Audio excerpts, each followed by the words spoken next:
Okay, so Zipgrade for me is on my iPad. I also have it on my phone. So if I click on it, I've got all of my different tests that I have created. Just, it is $7 for the whole year. And I share this account with Mike. We've shared it now this is year 4. So he has his test on here. I have mine. You could essentially have one department if you wanted to pay for it and I'll share it. But to me, $7 is minimal for how much time this saves me. When I go ahead to make a new quiz, I just go to new quiz if I wanted to make a new one. And then you've got the option for, you can put your classes in there if you want to. You don't have to. But I'm going to pick what answer sheet I want, 20, 50, or 100. I tend to use the 50 myself. And then I'm going to go down to create quiz.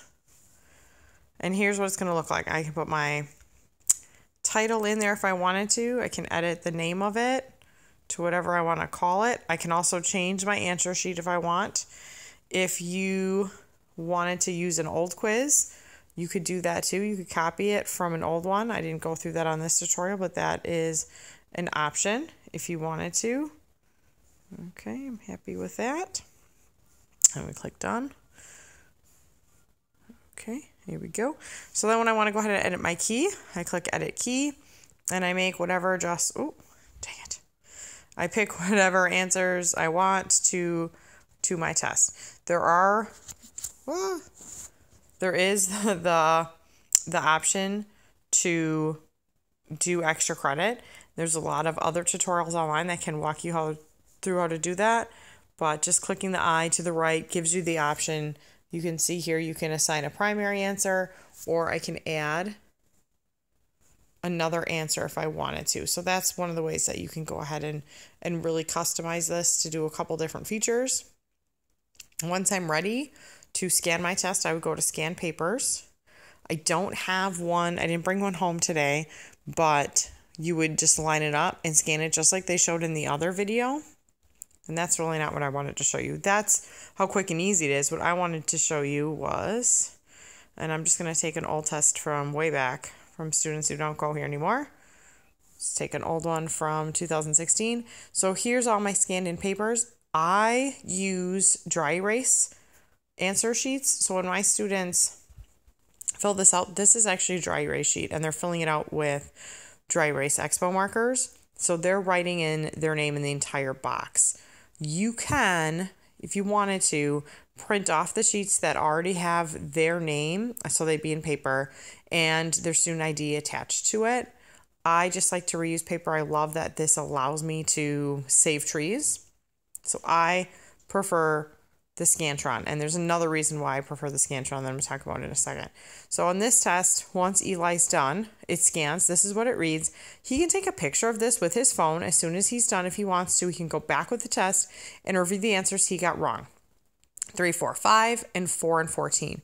Doesn't tell him the right answer. It only tells him what he got wrong, which is how I love to use this tool. Let's say I have someone, and here's one right here, who didn't do so great. Okay, this student, I hope they don't go anywhere. This student didn't do so well. So I can, on their dry erase answer sheet, put little checks next to all of these numbers that they got wrong because they didn't get the right answer. I'm not telling you what the right answer is. So I put a little check on their dry erase sheet and I say, you know what, go back, look at these and make a different choice because these ones were not right. I can automatically differentiate for those students who struggle with tests, who have an IEP, who just need that little additional push. You make this decision for you as a teacher, but wow, does it make a difference for students if once in a while you give them the option to go back and relook at their answer. Don't want them to promote being lazy and not studying, but it is a really awesome tool. At the end of the day, if they learn the material, however they get there, sometimes for some students, that's just such a win. So that's one thing I really like to do. I've used it a lot, especially with my spec ed kids and when I've had goal students, to give them a great chance to just have success. The other thing that I have done with students who maybe don't finish, which is very frustrating, but I can take their scratch-on sheet and put it in the Bronco basket for them to come back. Oh, I went a little fast there. Okay, item analysis. You've got some item analysis there. I can see what my average score was and my max and min score. But if I click on the item analysis, it's going to give me the percent of for each question that students got right or wrong. So, 14. Only 27% of the students got that question right. That's when I need to look at if that was a fair question. Is there things I got to change there? Because that is a red flag for me. But I can decide by looking at this, are there any questions that perhaps were written poorly and should be thrown out, and therefore students should get that point back. If you go ahead and make that change, so let's say I'm going to throw out 14. You could go in and set it in your key here. Oops, under edit key, you could adjust that so that it gives students all that point back if you wanted to for that particular question.